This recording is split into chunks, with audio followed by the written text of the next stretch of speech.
Hi, I'm Lance, and today I'm going to be taking you through an easy C major warm-up from my new book, 8 Essential Exercises for the Developing Flutist. So get your flute and let's get to it.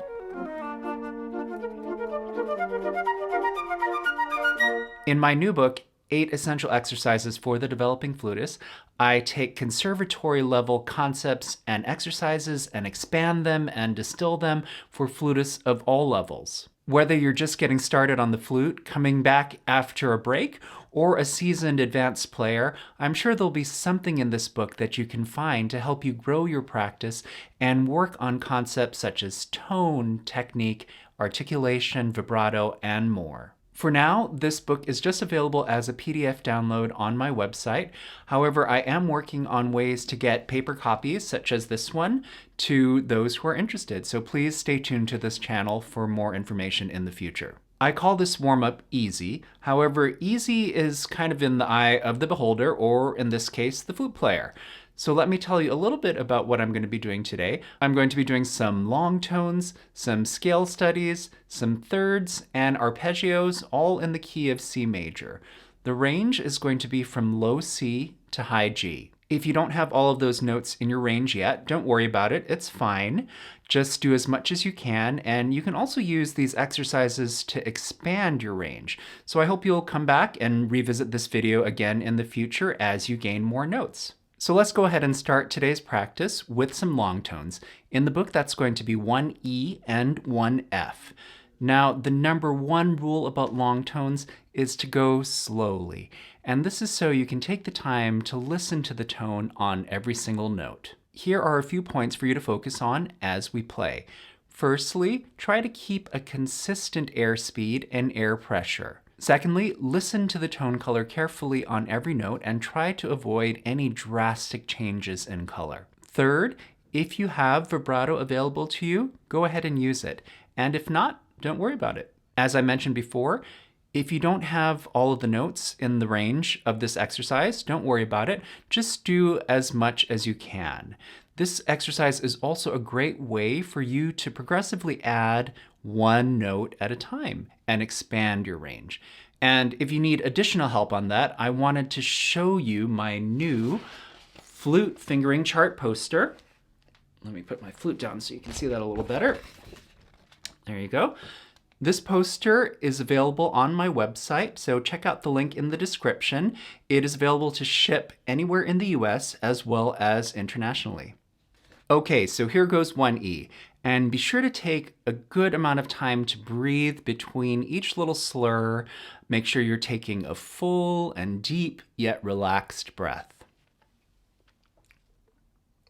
1, 2, 3.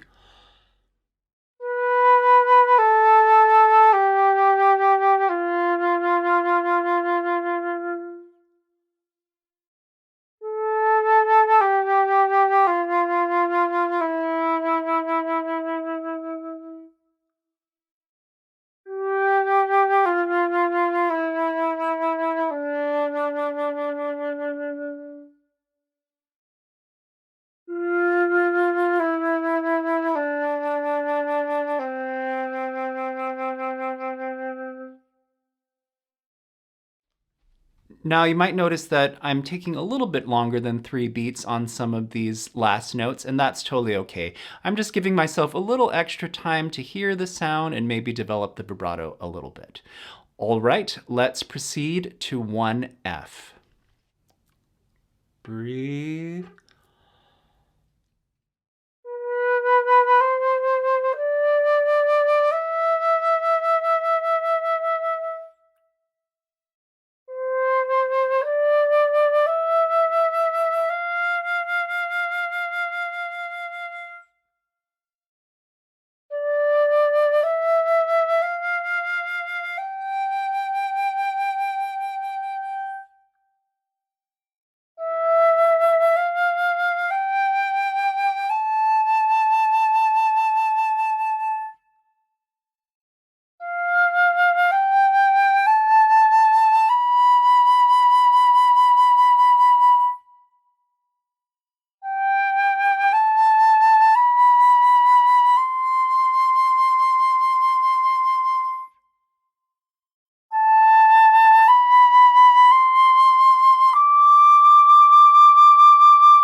Let's continue with some easy scale studies. We're going to start with the pre-exercise, and here are a couple of things to focus on as we play.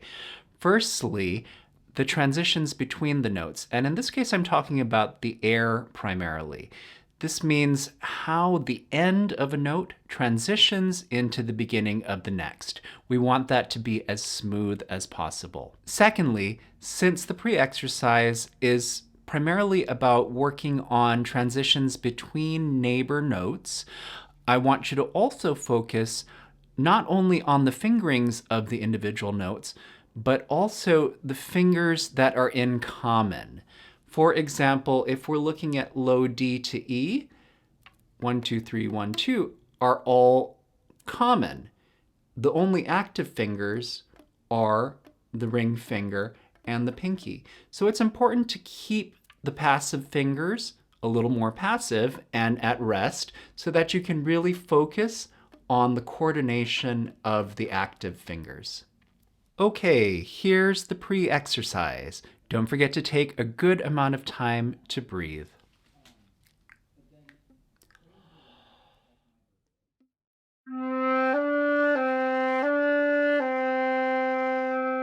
Next.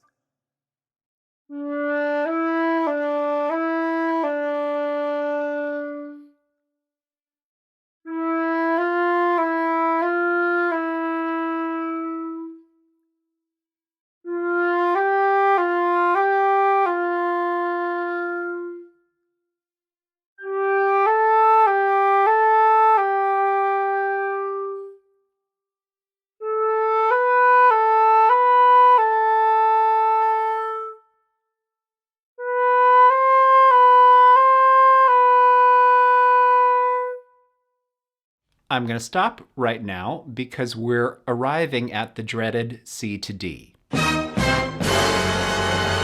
For C to D, you're going to really want to focus on the height and the weight of your fingers. That means how high your fingers are coming off the key, as well as how hard they come down.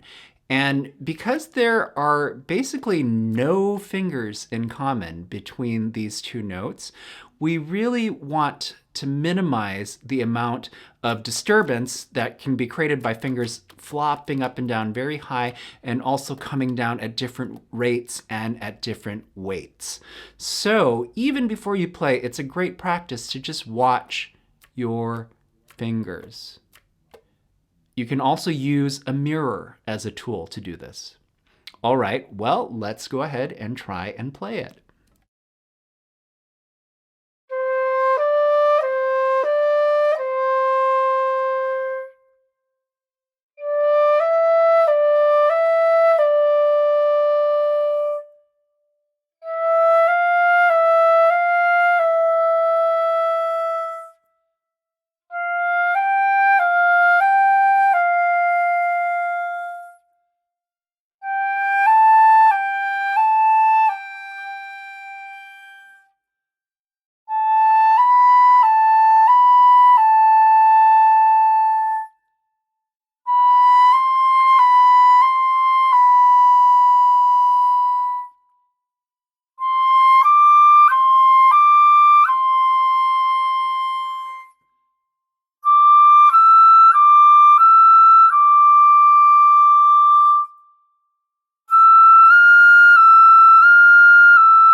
So, how are you doing so far?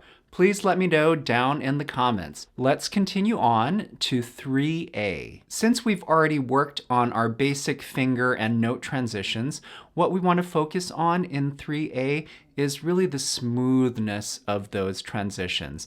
Again, thinking about how each note moves into the next. We also want to be very conscious that there is not too much spread up and down. And by spread, what I mean is that the tone color and the pitch can change really dramatically if we're doing too much to the flute.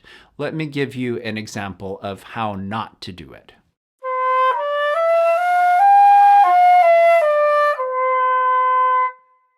As you can see, I extremely aimed the C very low and the G very high, which caused the pitch and the tone color to really spread a lot, as opposed to a more even and homogeneous tone color.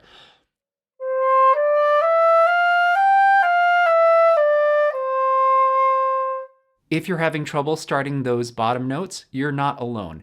And there are actually a few tips in the book about how you can get those to come out a little bit easier and cleaner. Let me give you an example.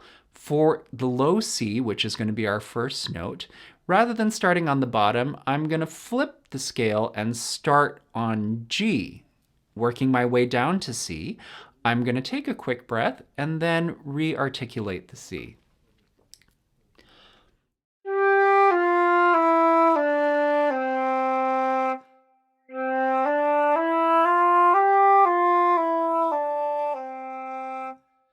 Now, of course, if you're having trouble getting down to the C in general, that's a great place to start working until you feel that you can get a very consistent, full, and resonant sound on the low C, and then go ahead and try to articulate it.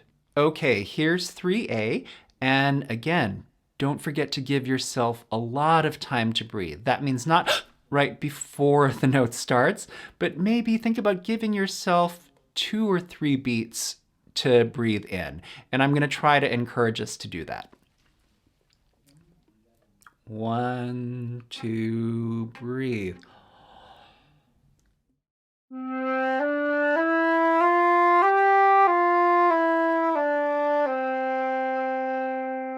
Breathe.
Okay, let's move on to some thirds. And since this is a shorter exercise, I thought I'd give you a few practice techniques that can help you to develop something that might be a little bit challenging at first, such as playing thirds. If you see the music for something like this and you're kind of overwhelmed, you're like, I don't know how I'm gonna make that happen just by sight reading, here are a few ways that you can build that skill. First, we're just gonna go one beat at a time, and I'll just demonstrate the first 2 measures.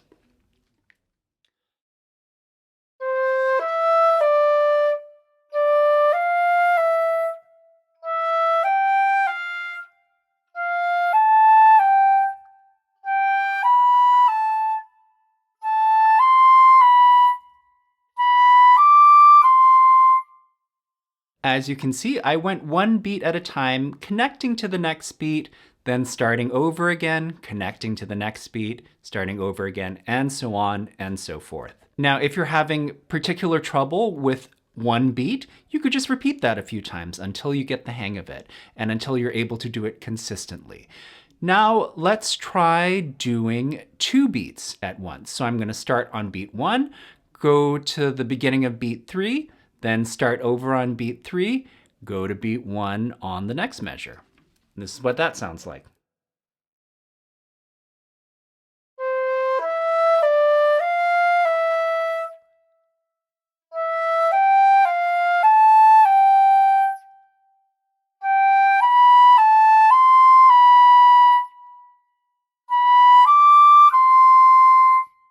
When I feel comfortable with that, maybe it's time to move on to a whole measure. So let's all go ahead and practice one measure at a time. I'll start at the beginning of the first measure, go to the beginning of the second, restart the second, and finish it out. Breathe.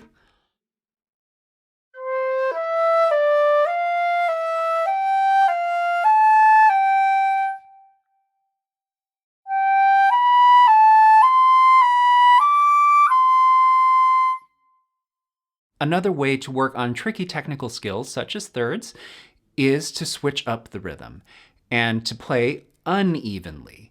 And that's a little counterintuitive because we're trying to play even in the end, but sometimes in order to achieve that, we have to start by playing unevenly. So that means picking one of the notes of the third and making one longer and one shorter. So I'm going to demonstrate making the first note of each beat a little bit longer and the second note of each beat a little bit shorter. It sounds complicated, but when you hear it, I think you'll understand.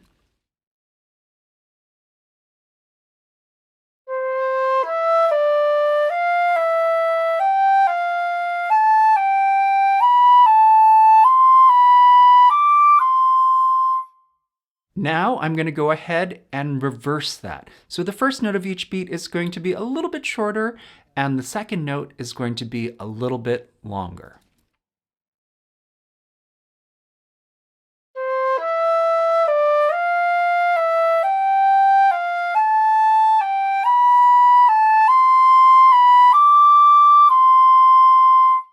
Now, after I've completed both uneven exercises, if I come back to the even version, 9 out of 10 times it's going to sound cleaner and more even. Now, if you want to briefly pause this video and practice some of your thirds before I do a quick run through, please feel free to do so. Also, please feel free to come back to it and try again and again. That's the great thing about video.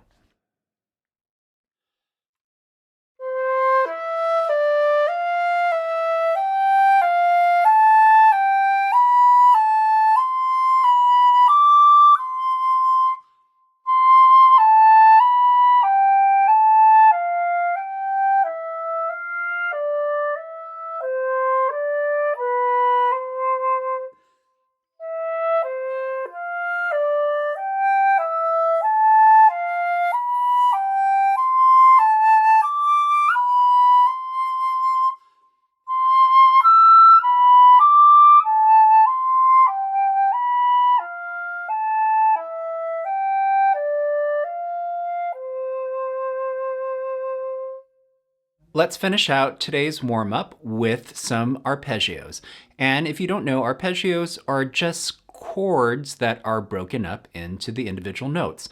So in C major, the chord tones are C, E, and G. We're going to start by taking apart all the individual intervals in the arpeggio, and this is going to be 5A1 in the book. Starting with C to E, which can be a little tricky since it's the pinky action. And my best advice to students on this one is number 1, relax your pinky. Number 2, it doesn't have to go all the way to one side of the key and all the way to the other. It can kind of stay in the middle and then just lightly shift back and forth. All right, so first, if you want, just watch your fingers C to E and see how that looks. And when you're comfortable, let's go ahead and try and play it. Breathe.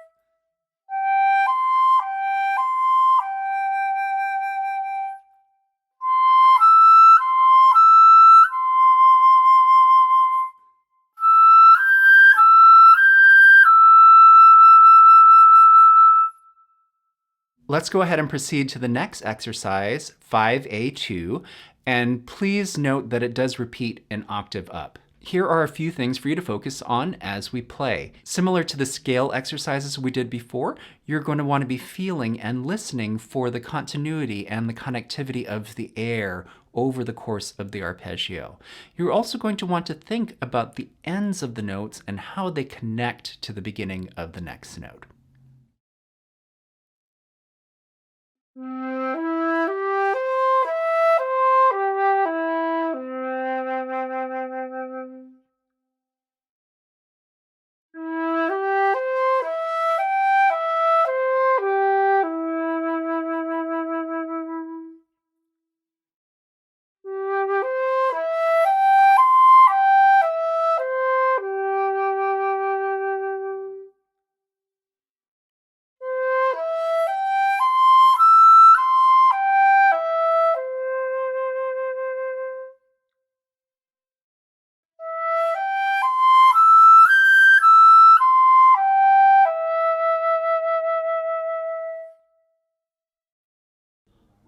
Well, that's it for my easy C major warm-up, and I'd like to know what you thought about it. Did you enjoy it? Did you find it a little too easy or too difficult? Would you like to see more of these, maybe in different keys?